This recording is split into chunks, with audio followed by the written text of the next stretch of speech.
In a world filled with magic, we see a group of soldiers as they go up against a demonic being known as the Corpse God. The Corpse God summons magical weapons, launching them against the soldiers, and easily taking them out. The captain receives news that the legendary hero is on his way, so he orders his men to retreat, knowing that only the hero can take on such a threat. The legendary hero, Sagrua, makes his way to the Corpse God. They engage in combat, and the Corpse God uses his magic to attack the hero, but he fails to deal damage to Sagrua, who uses his sword to defend himself. The Corpse God gathers the souls of the dead, summoning an undead dragon that charges at Sagrua, but the hero easily cuts it in half with his enchanted sword. They continue to exchange blows, and Sagrua manages to push him back. Seeing that he's at a disadvantage, the Corpse God summons a skeleton army to defeat the hero. Sagrua uses his evil eye, allowing him to see the souls of the dead, and we learn that the Corpse God possesses the same ability. Sagrua charges at the skeleton army, jumping over them and launching a fireball toward the ceiling. This causes the ceiling to collapse, raining rocks down on his enemies. Sagrua manages to land a hit on the Corpse God, exposing a brain in a jar, which is revealed to be its true form. The Corpse God prepares to use a powerful spell, but Sagrua charges with all of his might. He thrusts his sword, managing to pierce through it, causing an enormous explosion that pierces through the dark sky, but his memory suddenly becomes cloudy as he struggles to remember the result of the battle, and it turns out that the Corpse God used reincarnation magic. As he wakes up in an alley, with a wound on his neck, the Corpse God looks around, struggling to understand what's going on, and he finds himself in a modern city, unable to recognize anything. He is suddenly spotted by a drone, and the operator, Kuruya, is surprised, because he had confirmed that the boy was already dead. He calls his team, informing them that their target is still alive, and Kuruya wonders how the boy can still be walking around with a slit throat. Meanwhile, the Corpse God is still having a hard time taking everything in, wondering where he is, because everything is so foreign to him. He observes the people, seeing that everyone is happy, so he thinks that this world must be peaceful.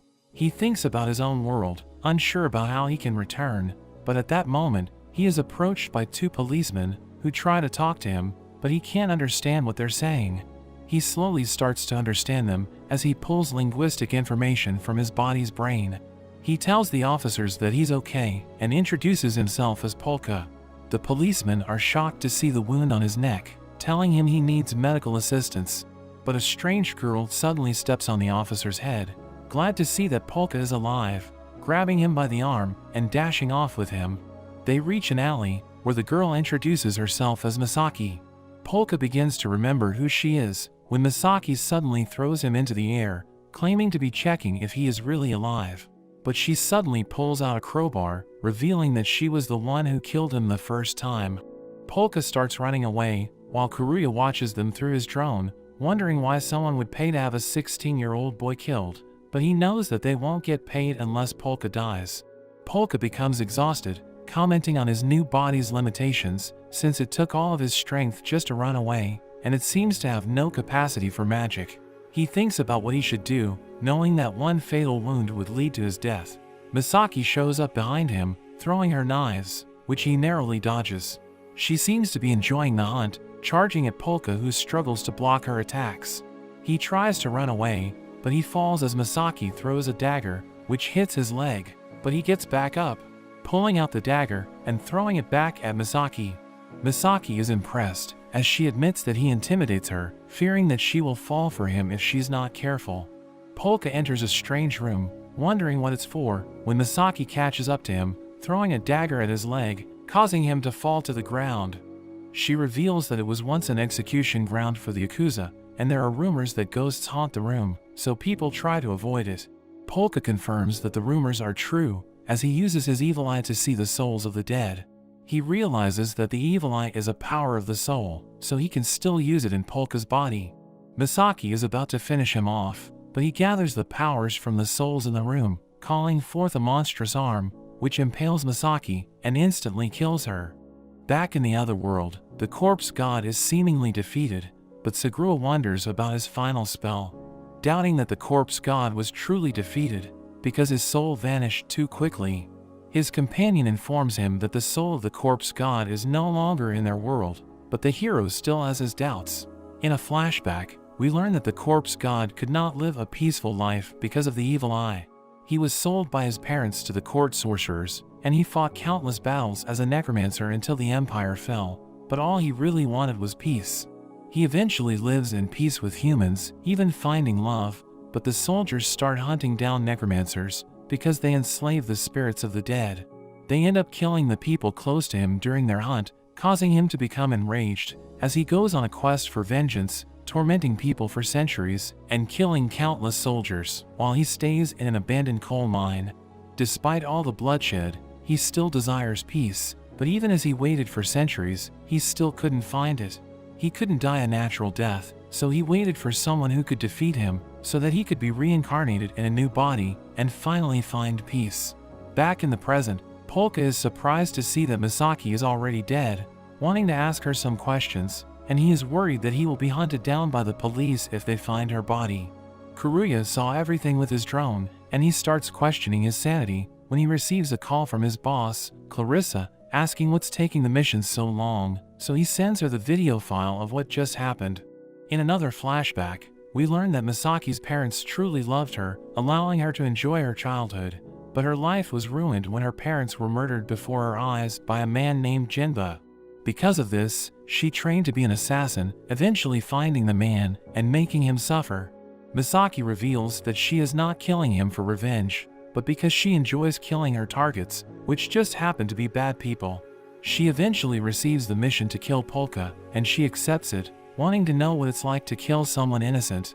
Misaki hits him with a crowbar, making her realize that killing innocent people is also fun. But she starts to question her existence, thinking that she's better off dead, even thinking about taking her own life, when suddenly, she receives a call from Kuruya, informing her that the target is still alive. Back in the present, Misaki wakes up, surprised to see that her wound is healed. Polka reveals she is technically dead, but she was reborn through magic. They are suddenly surrounded by a group of men, as Clarissa appears before them. Clarissa hugs her, checking to see if she is alive, but realizes she has no pulse, as Polka explains she is pretty much like a zombie. 40 minutes earlier, Kuruya tells Clarissa about Polka's whereabouts, so she finds him, asking him about the sigils that she's seeing, as Polka uses his magic to heal Misaki. He asks them who they are, and Clarissa claims that they are Misaki's friends. Polka reveals that Misaki's brain and soul are still intact, but someone needs to use resurrection magic on her, but everyone is confused, because nobody can use magic in this world. He wants everyone to think that they were merely hallucinating, as he threatens to attack them with his weapons. They point their guns at him, but he pins one of them down with a huge skeletal hand, saying that he has no idea how fragile humans are without magic. They suddenly learn that a nearby building is on fire, and Polka's magical eye sees it, but it immediately gets sliced by one of Clarissa's companions. Clarissa tells him that the building is a safe haven for orphan children, and Polka remembers the children that were dear to him in his past life, so he decides to help out. Kuruya's drone leads the way, and he uses his magic to swing around the town, allowing him to travel faster. Upon reaching the building, he uses his evil eye, allowing him to see the life force of the children that are trapped. He uses a skeletal arm to throw him into the building, where he sees 4 souls with the children who are struggling. They are the souls of the parents of the orphan children. He asks for their help, making skeletal bodies for them to possess. The skeletons rescue the children, putting them on a huge skeletal hand that lays them down on the ground.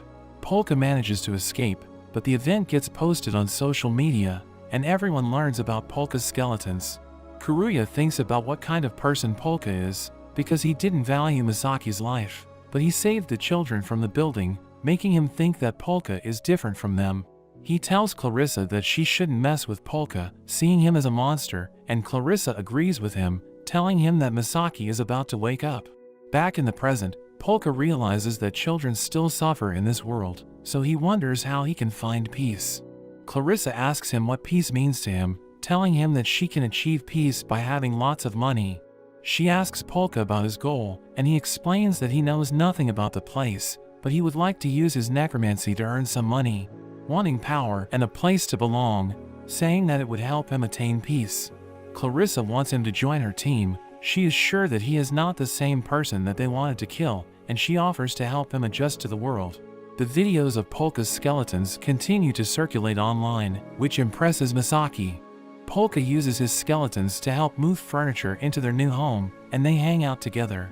Misaki reveals that she is actually thrilled to hang out with the man who killed her, because she's never been killed before. We learn that Clarissa owns the building they're in, and it's called the Torture Building, and it's actually filled with ghosts. Polka begins to doubt that he is in another world, because the animals are similar to the ones he used to know, but he is happy because the Geldwood religion doesn't exist in this world, explaining how he used to be hunted down by the religion, because he was an abomination known as the corpse god. Polka thinks he will finally be able to achieve peace if he can find the person who wanted to have his body killed. Clarissa knows the person, but keeps it a secret, allowing him to use the building in exchange. Polka decides to investigate on his own, knowing that Clarissa won't accept any more contracts on his life.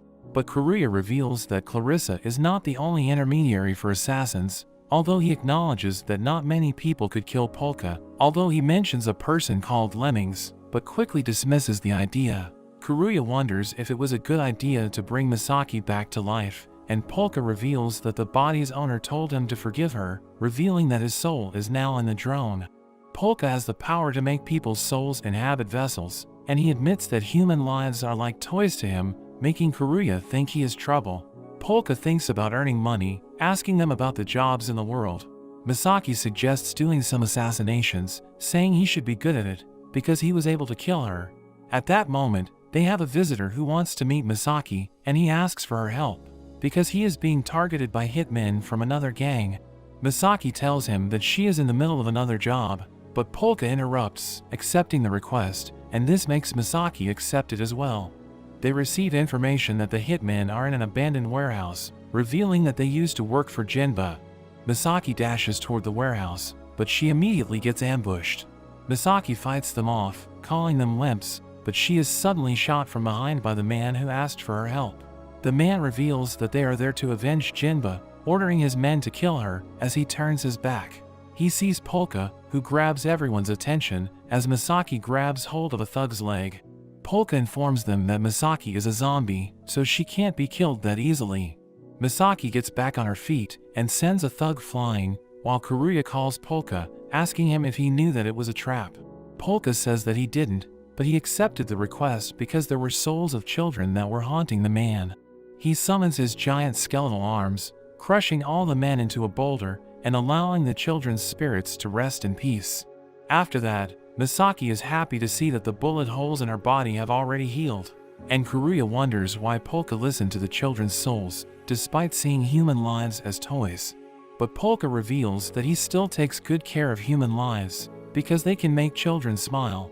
This makes Karuya realize that they are different from Polka, seeing themselves as scum, because of the way they treat their targets. The other members of Jinba's gang want to get revenge, opening their armory, but Lemmings attacks them, wiping out everyone in their gang. Polka reads a book about vampires, claiming that they are real in his world, and he tells Misaki that he could turn her into one if he has enough mana, which makes her excited. Meanwhile, Clarissa receives a phone call from the client who ordered the hit on Polka, but she decides to terminate their contract. We see a man named Kozaburo as he apologizes because he is unable to pay for his beer, which costs 60,000 yen, while a drunk man named Tsubaki is looking for Clarissa as he mentions that bars are ripping off the customers. Back in their room, Polka explains that Misaki's body can self-repair and resist decomposition, as well as being slightly stronger than before. He advises her to eat raw meat if she ever gets seriously injured, and reveals that her saliva can now cause paralysis.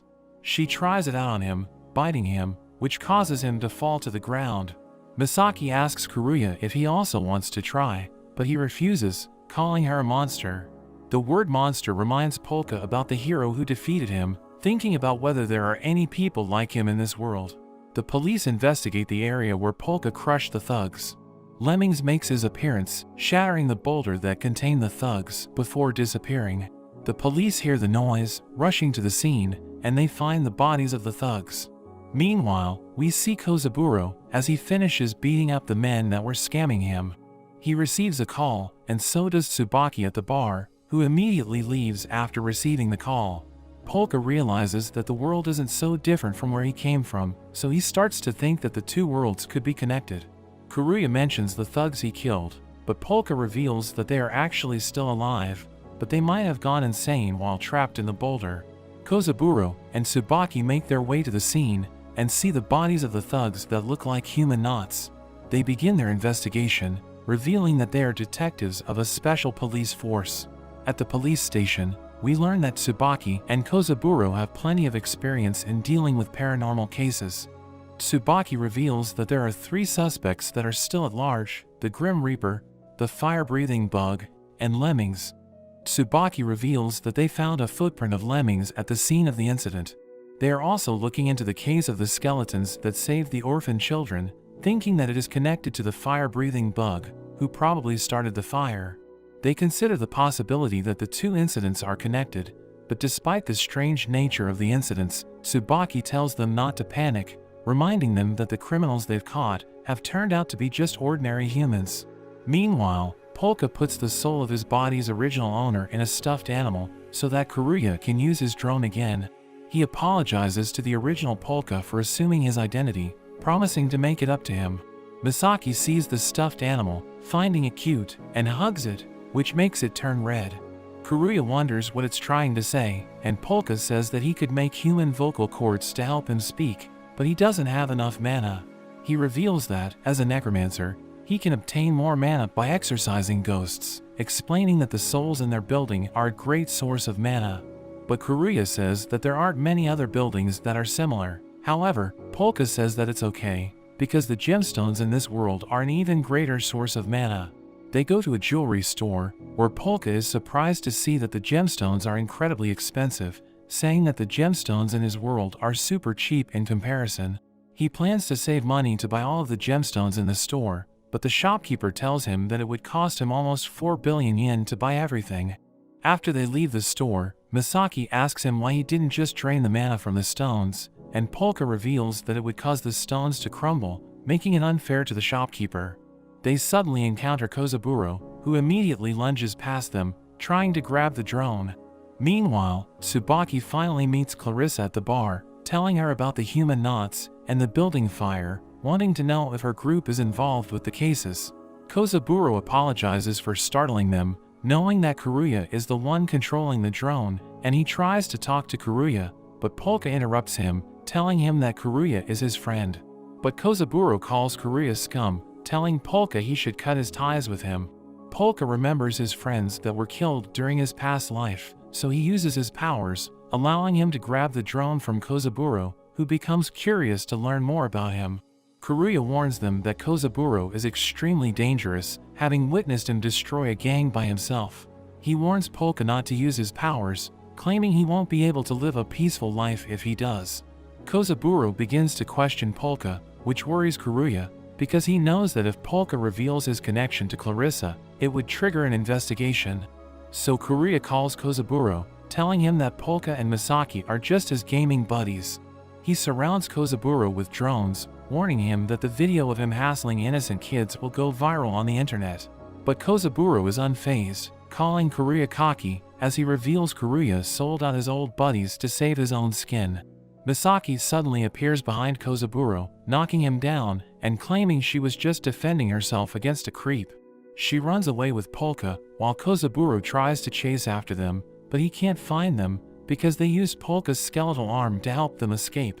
Kuruya tells Polka that Kozaburo was telling the truth, admitting that he will reveal their secrets just to save his own life, but Polka tells him his life is more valuable than his secrets.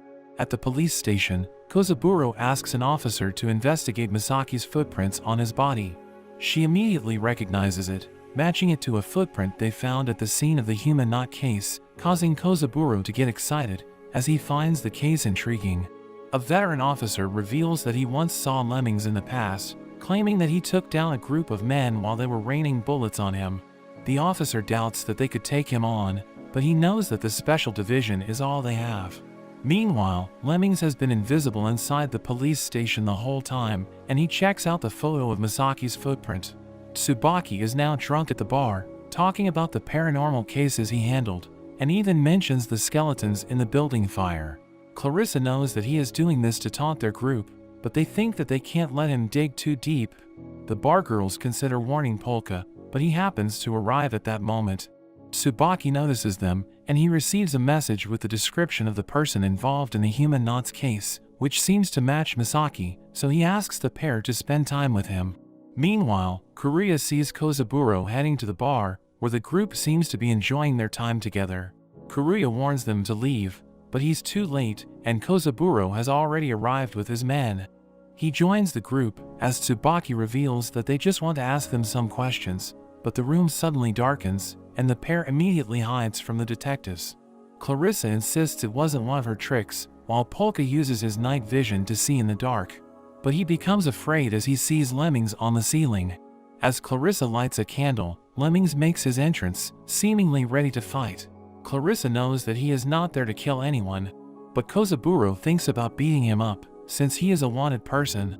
Polka uses his evil eye, seeing countless ghosts around Lemmings, and he realizes that he killed all of them. Lemmings attacks the officers, blowing them away like ragdolls, and Kozaburo tries to fight back, but his attacks don't work against Lemmings, who doesn't even take him seriously.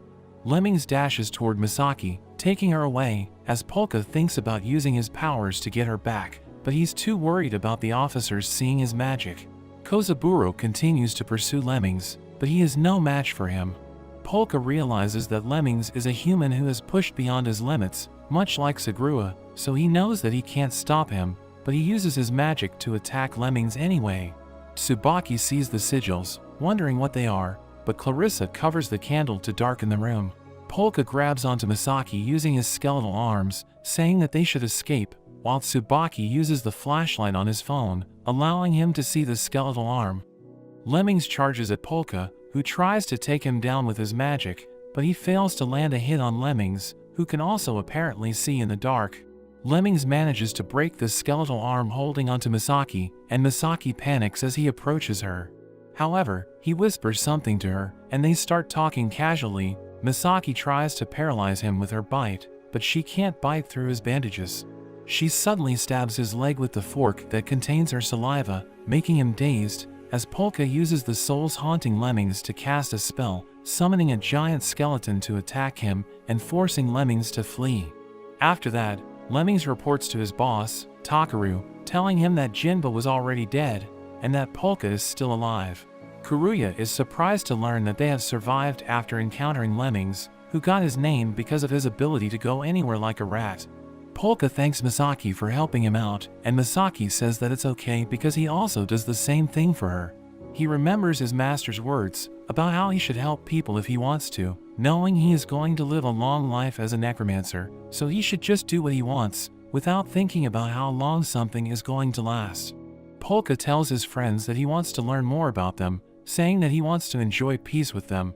Polka decides to start a business, where he will use his magic to make money, demonstrating that he can make a soul possess a pen to write its ideas on paper. He shows them the sign for his business, and Kuruya doesn't like the idea, but the soul has something else in mind. Polka starts acting as a fortune teller, impressing the people with his abilities, as he allows the soul to guide him, and this allows them to make a fortune. It's revealed that the soul actually knows how to do fortune telling, even telling them how to do it. Kuruya does his research, passing on the information to Polka, who uses his evil eye to gather even more information from the spirits with the client. They split the profits between them, even giving some to the real Polka, but the real Polka doesn't want any because he didn't work for it. Kuruya reveals that Polka was from a rich family, as a group of men enter their room. The twins named Kazuki and Shizuki greet them, calling Polka their uncle. Polka thinks about fooling them, so he covers his head, telling them that he is the corpse god, but they don't believe him, seeing him as a weirdo. Kazuki thinks that Polka ran away from home because of the people around him. She sits with them, wanting to try out their fortune telling, but they tell her to leave and visit their shop when it opens. Kazuki refuses to leave, calling them peasants, and she starts to argue with Kuruya, but her bodyguards stop her, because they know that Kuruya is recording the conversation. Kuruya proceeds to provoke her, but Polka tells him to stop, because he notices that Kazuki is about to cry. He hugs the twins, telling them they both have a future, and promises to protect them. Polka talks to the misshapen spirit behind the twins, telling it not to worry as it continues to beg someone to help the children. As they leave, Polka notes that the spirit is not evil, but it has gone half mad. Kuruya tells him he has a soft spot for children, and Polka reveals that they remind him of the children in his past life. Kuruya gives them information about the Shinoyama group, where Polka is the second son of the patriarch named Rosen, and he could claim a share of Rosen's inheritance if he passes away.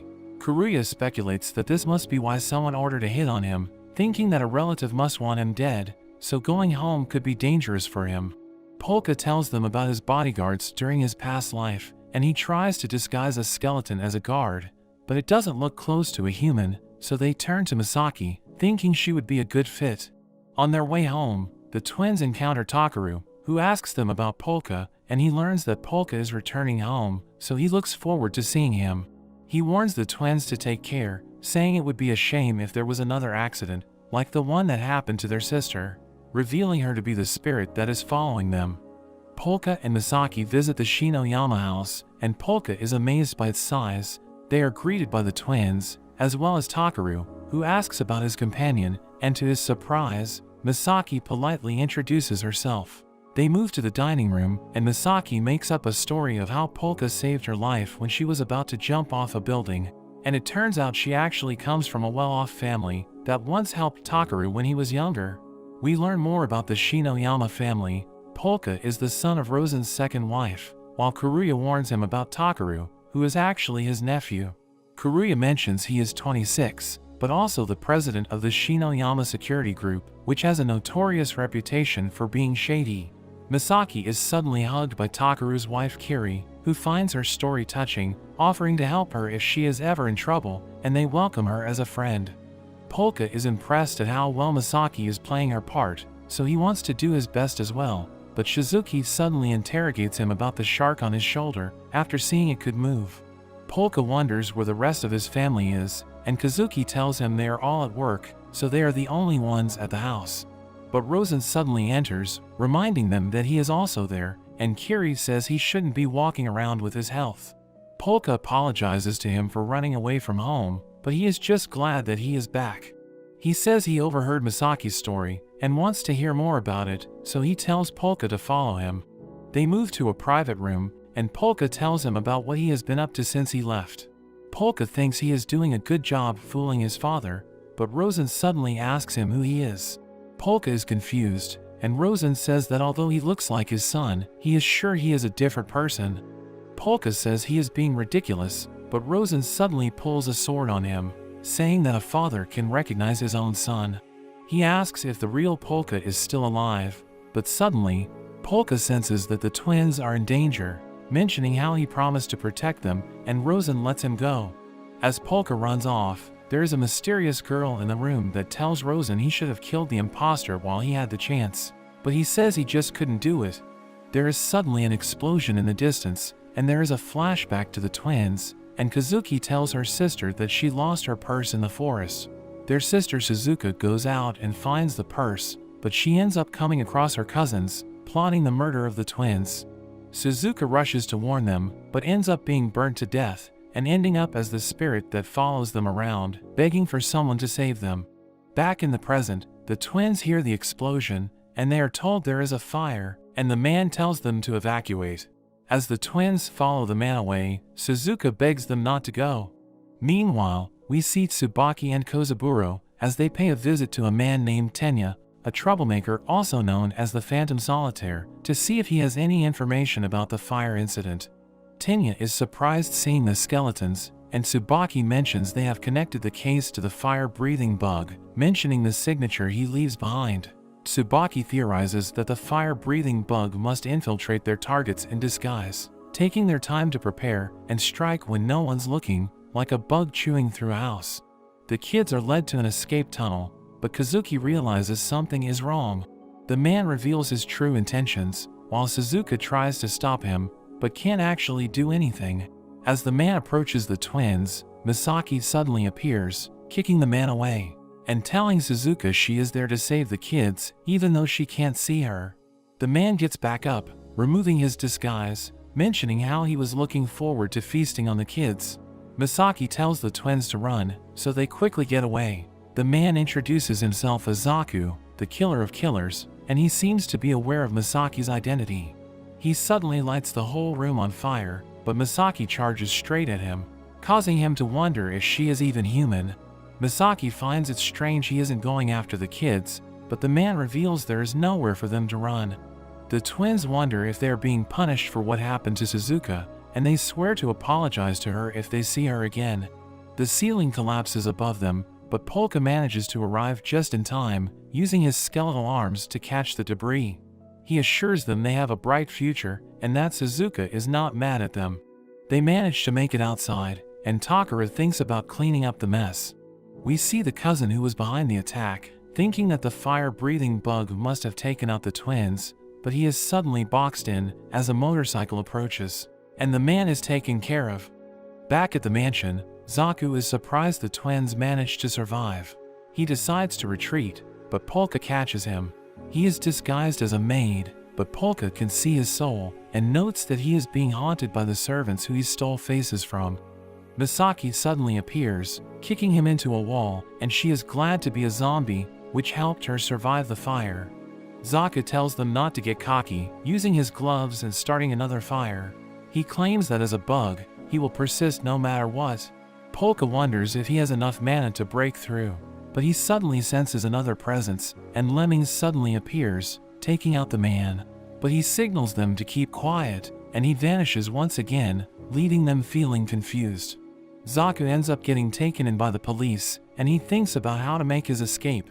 But the fire-breathing bug's signature suddenly appears on the roof, and we learn he is a fake. He suddenly bursts into flames, causing an explosion, and we see a mysterious girl that watches from a distance. Rosen asks Polka to explain everything, but Polka can tell they are being listened to, saying they should have some privacy. Rosen orders his servants to leave, and Polka tells him the truth, revealing he is from another world, even showing his magical eye to add credibility to his story.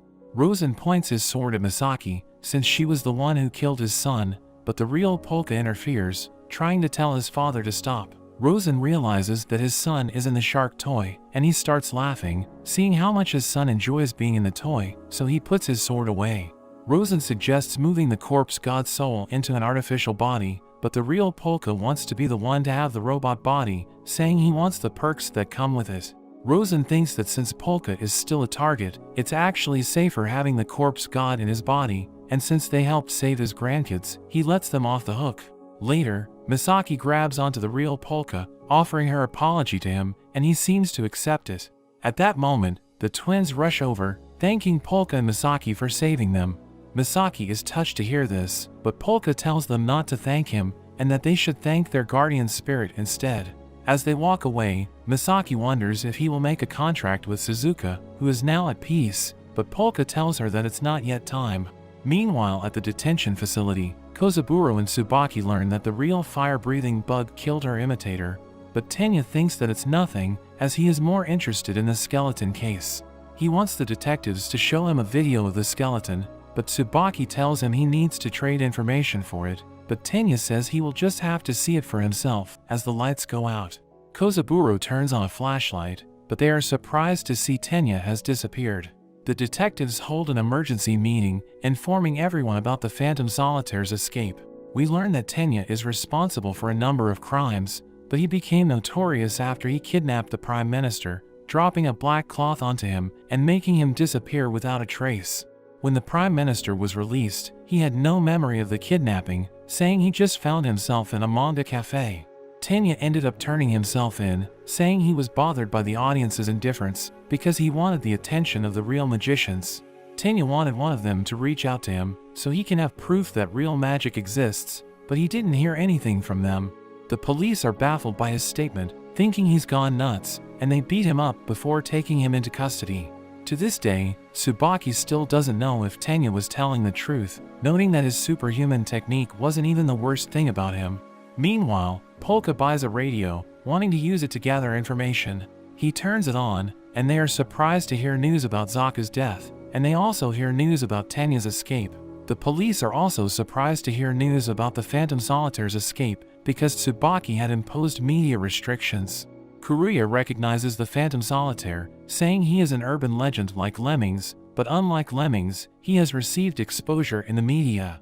The police are surprised to learn that they can't change the channel, and the reporter removes his glasses, revealing that he is Tenya, as he announces his return to the public, telling everyone his performance will resume the following week. He ends the broadcast, and Tsubaki thinks he bought airtime from a prisoner known as the Grocer, who does business even while behind bars. Tenya approaches a man he recognizes as the fire-breathing bug. The man doesn't talk to him, and Tenya suddenly gets a call. He realizes it's from the man, but he's confused about why they don't just talk in person. The man wonders how he was found out, and suddenly tries to attack Tenya. The man burns the area around them, and Tenya is impressed by his ability. Tenya uses his cards to defend himself, scattering cards around the area, as he gleefully runs away, saying he likes waste. Tenya holds onto balloons to escape the flame, but the balloons start bursting, so he falls to the ground, and seems to get consumed by the fire. But Tenya is still alive, and he starts running away, as he uses a shield of cards to block the flames, and disappear. He reappears on top of the man's umbrella, revealing how he just fell for his illusion, and he can tell there is also a trick behind the man's fire. Disappointed he can't use real magic, Tenya tells him that something foreign has entered their world, and suggests the man will see it as a bug that he will want to eliminate. Meanwhile, Polka's niece, Seo, visits them, together with her attendant Xiaoyu, and she tells them she will be staying with them. Polka wonders what she's doing there, and she reveals that her sharks burned up, making them confused, as Misaki starts talking to her about sharks. So Xiaoyu explains how her bedroom was lost in the fire, along with all her shark toys. He shows them a message from Rosen, who asks Polka to let them stay in their place, saying it would be convenient to have 2 of his people in the building. Polka can sense that more people are watching their building, thinking Rosen decided to send his security, but he considers the possibility that Seo could be behind the attempt on Polka's life. The next day, Polka finds Seo in her shark sleeping bag, saying she has no energy for the day. Misaki thinks about cleaning up an empty room for their new housemates, and buying a mattress for them, but they claim that they don't need one, since Seo is happy with her sleeping bag, and Xiaoyu says he can sleep while standing up. Xiaoyu states that he will look after Seo, preparing a meal for her, as he reveals that the Shinoyama residence is buzzing with police. We see Tsubaki and Kozaburo interviewing Takaru about the fire. Tsubaki suggests it could have been the work of the fire-breathing bug, and Takaru reveals that the fire-breathing bug has always been a thorn in their side, causing trouble for their group, so he wonders when the police would capture him. He reminds Tsubaki about Tenya's escape, and he tells them that they should be looking for Tenya instead of chatting with him. The detectives walk away, as Kozaburo states that Takaru seems to be the kind of guy who uses violence to solve problems. Tsubaki says they might have to throw down with the Shinoyamas, showing a picture of Polka with the family. They know Polka is the younger son of Rosen, and they think that either Polka or Takaru could be at the center of the cases they've had for the past month. Seo and Xiaoyu move to another room, and they are left there for the evening. While Seo is sleeping, Xiaoyu gets up, listening to Polka and Kuruya as they discuss what to do with them. He doesn't know why Rosen trusts Polka, but he is determined to expose Polka, thinking he's up to something. We learn that Rosen ordered him to go to the building, and he revealed that Polka is a fake, but he's not their enemy. So he gave Xiaoyu the mission to keep Seo and the fake Polka safe, but Xiaoyu is reluctant. Xiaoyu considers killing both Polkas, thinking he would make a better son for Rosen. In a flashback, we see Xiaoyu lying on a hospital bed with his limbs cut off. His father thinks about turning him into a Tingyu, which is a living child whose body is used for cultivating poison.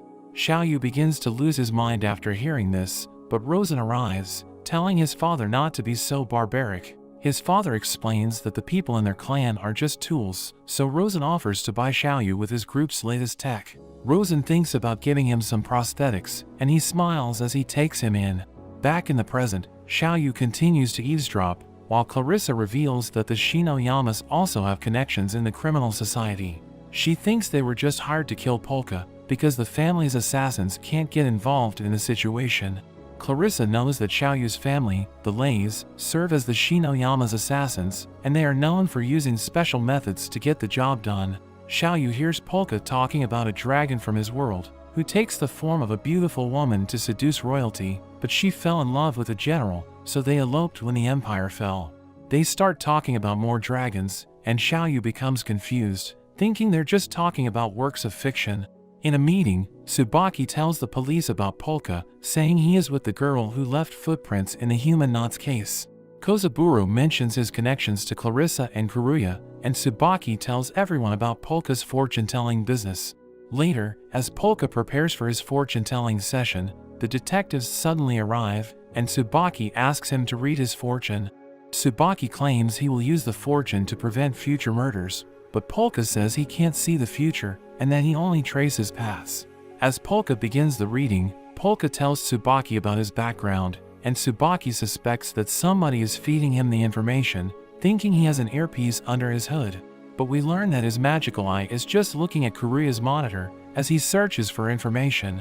He mentions the wound from Tsubaki's past, which is weighing him down, and Tsubaki asks how he can heal it. He becomes surprised as the spirit in the pen starts moving, and it writes something on the paper.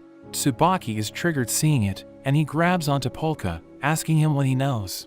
In a flashback, we see Tsubaki talking to a mysterious person who asks him to memorize a symbol on a piece of paper. He tells Tsubaki not to forget it as he burns it away, telling him not to show the symbol to anyone else because it's the signpost they must follow and a one-way ticket to death.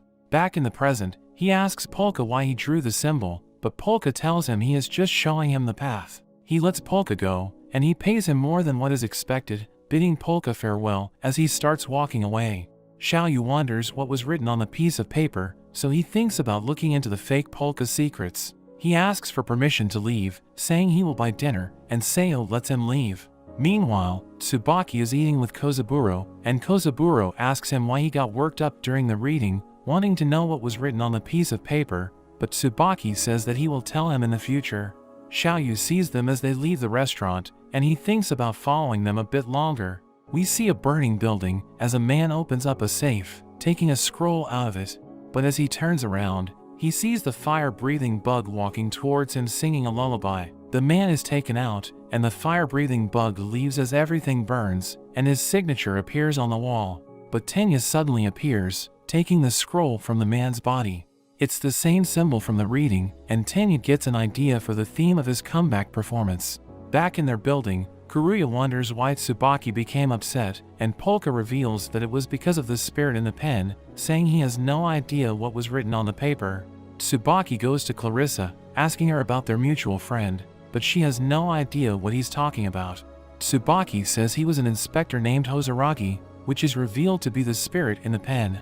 Clarissa remembers him, and Tsubaki suggests that Hozaragi may have recruited Polka, thinking she may have been involved somehow. But Clarissa says she knows nothing about it, and that she's just letting Polka stay in her building to build connections with his family. Tsubaki thinks Hozaragi is still alive, so he wants to clean up the police force so that Hozaragi will return. Xiaoyu overhears the conversation, and he thinks about investigating the bar's staff. Kuruya is surprised to learn that Hozaragi was an inspector who investigated police corruption, and Polka asks him what he wrote on the paper, but Hozaragi demands a payment of 1 million yen, which they don't have. Hozaragi reveals that the case involves one of his regrets, so Polka has no choice but to help him, because it's a part of their pact. At the detention facility, Tanya goes to the grocer, wanting to buy information about the symbol. We learn that the grocer comes from a family of merchants with a century of history, and he is the 5th generation owner of the family business. He has a weird prison cell because he has gained power by dealing with the state, and everything is on the table when it comes to making deals with him. The grocer gives him a free sample, saying the symbols have meanings. He reveals that one diagonal line is a sword, and the old Knight Order in Europe used a similar insignia, but he refuses to go on, saying Tanya must pay to learn more. The day of Tanya's performance arrives, and everyone notices blimps outside. They all display the symbol, which surprises Polka, because it represents the emblem of the fallen empire from his world. Tsubaki tells Kozaburo that it's the same symbol Polka showed him, so Kozaburo thinks the Phantom Solitaire is connected to Hozaragi's case, and Tsubaki considers the possibility that he is being targeted by Tenya. At that moment, an officer informs Tsubaki that the police HQ is asking for him. Tenya listens to the news while on top of a blimp, but the reporter states that the blimps must have been the work of foreign artists, so he becomes disappointed. While he was in the detention facility, we learn that the grocer charged him 3 billion yen for the information, explaining that Tenya could earn 6 billion yen over his lifetime if he really wanted to earn money, and the information will shape his destiny, but it could end up destroying him if mishandled, so he thinks 3 billion is a reasonable price. However, Tenya decides to find the answer himself, paying the grocer for his help to fly several blimps.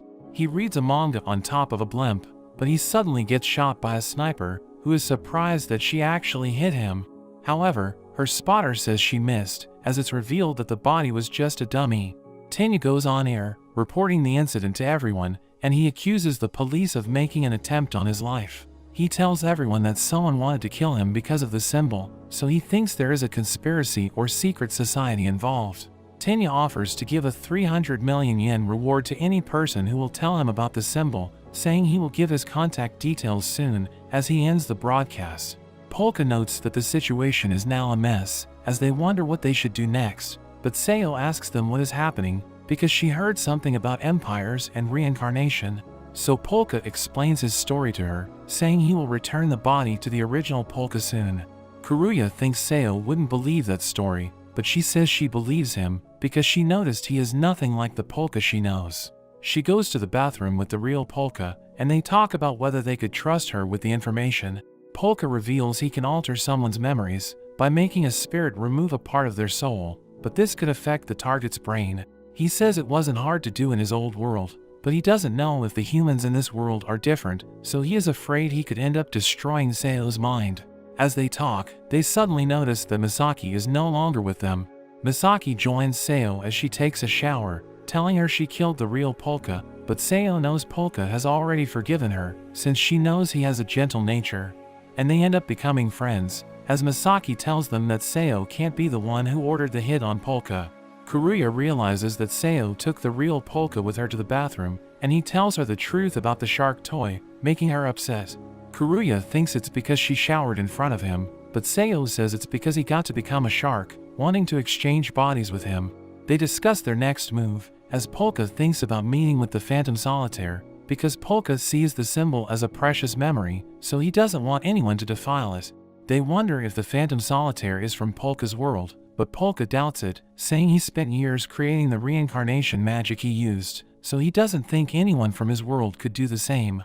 Karuya does his research about the symbol, while Hozaragi tells Polka about his suspicions, thinking the police are involved. At the police HQ, Tsubaki makes his way to the office of the superintendent general named Jiro. Tsubaki enters his office, and Jiro asks him if he can function as a cog in their machine. Tsubaki says he's good at fitting in, but he mentions a pebble in the works. Jiro thinks he is talking about Hozaragi, asking him if Hozaragi was just a pebble to him, but Tsubaki reveals he was talking about the rat who drove Hozaragi away. Jiro informs him the Phantom Solitaire investigation has been reorganized, but he asks Tsubaki to play a key role. Meanwhile, Tenya receives information that someone from Shinjuku hacked the police, and he learns that it was done from a certain office of a fortune teller, so he thinks about paying the fortune teller a visit. Karuya informs Polka that he can't find information about the symbol, but he knows it was part of a serious case that involved Hozaragi. Hozaragi confirms this, stating how he was killed by assassins in the building, and Karuya speculates the culprit must have been a cop. Polka is worried about the Shino Yamas, thinking their involvement in the case could put the family in danger. Meanwhile, Tsubaki discusses the Phantom Solitaire case with the Metropolitan Police, telling them about his tendency to move closer if anything catches his eye, so he suggests following the symbol to cross paths with him. As he continues to discuss the case, Kozaburo overhears some of the officers making comments, questioning Tsubaki's eligibility to lecture them. Polka begins a fortune-telling session, telling his customer how he is about to get into trouble, suggesting he should change his ways. We learn that the customer is actually Tenya, noting how Polka's readings were accurate for the person he is disguised as, so he thinks he is just being fed information. He concludes that Polka is nothing special, letting out a sigh, so Polka asks if he has any questions. Tenya asks him about the symbol, and Polka tells him that there's something wrong with it, as the pen starts writing on a piece of paper, drawing the correct symbol. Tenya falls silent, and we learn Polka knew his true identity, but he couldn't tolerate the incorrect symbol, so he felt compelled to correct him. Tenya is about to leave, but Polka asks him about a pigtailed girl using a wheelchair, which shocks Tenya. The girl is revealed to be the spirit behind him, and although Polka can't understand what she's saying, he knows that the girl is distressed by the path he's walking. Polka is about to help her pass on, but Tenya says she must be his guardian spirit as he leaves the room, and he realizes there's something special about Polka. As he is about to leave the building, Tenya is surprised to see a girl wearing the fire-breathing bug's raincoat, and we learn that the girl also asked Polka about the symbol. At the police HQ, Tsubaki tells Kozaburo about the error in the symbol, but he doesn't want to share it with the others, thinking the enemy could be anywhere. Two officers approach them, mocking Tsubaki's career, but Tsubaki reminds them he now has the authority to order them around. One of the officers grabs onto him, revealing how the officers still hate him because of his time with Hozuragi, but Tsubaki states that only crooked cops are mad at him. The officer pushes him back, telling him to know his place, but Tsubaki mocks their behavior. At that moment, two officers from Tsubaki's division, Yatsu and Tozawa arrive, and they casually break the officer's arm. But Tozawa claims the officer broke his own arm, pulling it back as he calls it a problem solved. The senior commissioner Habaki asks them what's going on, and Tozawa explains they just performed first aid on an injured colleague. Tsubaki explains the situation to him in private, but he asks Tsubaki not to make waves since he can't always cover him. That evening, Tenya is about to enter the torture building through the rooftop when he suddenly gets attacked. He blocks it using his cards, and he calls out to Polka, thinking he was behind the attack, but Xiaoyu appears, which confuses Tenya. We see Polka sleeping in his room, when the real Polka notices writing on the wall, which appears to be from the fire-breathing bug. In a flashback, we see the Empire in danger, so the corpse god thinks about helping them out. His master tells him to get ready for life without the Empire, saying they have unlimited time, but she tells him to treasure the time of mortals as she opens the door. However, the corpse god failed to follow her advice since he wasn't able to save the people who were dear to him, and he even ended up as the enemy of the world. Back in the present, the real Polka wakes him up, allowing him to see the writing on the wall, which states that the world is a buggy program, and it asks him if he is a termite or a bird eating the bug. Polka receives a call from an unknown number, which seems to be from the fire-breathing bug. The man asks him if he is the bastard child of Sabramond, and Polka wonders how he even knows that name. Meanwhile, Xiaoyu attacks Tenya with his knives, forcing Tenya to jump away. Xiaoyu transforms his fingers into long knives, and Tenya panics as he dodges. We see a man observing the fight, and he informs Takaru about the situation, so he decides to make a move, saying they can benefit from the conflict. Polka tries to find out more about what he knows about Sabramond, wondering if he is also from the other world, but we see the girl in the fire-breathing bug's raincoat, who seems to be talking to the man, and Polka finds them hard to understand. He thinks the caller could be nearby, so he uses his eyes to look around for them, and he notices Tenya and Xiaoyu fighting on the roof. We see Tenya is panicking on the inside, and he has no idea what's going on, but he tries to play it cool. Xiaoyu wonders about his relationship with Polka and decides to test him, mentioning Hozuragi. Tenya pretends like he knows Hozuragi, and Xiaoyu wonders if he is involved with Hozuragi's death.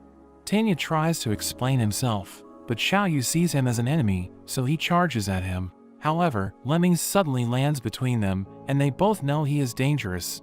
We see Takaru as his associates wonder if Lemmings will attack Xiaoyu, but Takaru assures them he has ordered him not to harm Xiaoyu, and he is confident Lemmings will follow his orders. Lemmings turns to Tenya, and Xiaoyu sees it as an opening, attacking with his knives, but Lemmings is unfazed, continuing toward Tenya. Xiaoyu thinks he is being ignored, so he attacks again using his fingers. He is not able to cut through Lemmings, so he shocks him with electricity instead. But Lemmings gets free, and he continues toward Tenya, who starts to panic and asks to resolve things peacefully. Meanwhile, we see the girl as she gets approached by Yatsu and Tozawa. They find her suspicious being out on the streets in the middle of the night. She quickly ends her call, and Polka wonders what's going on.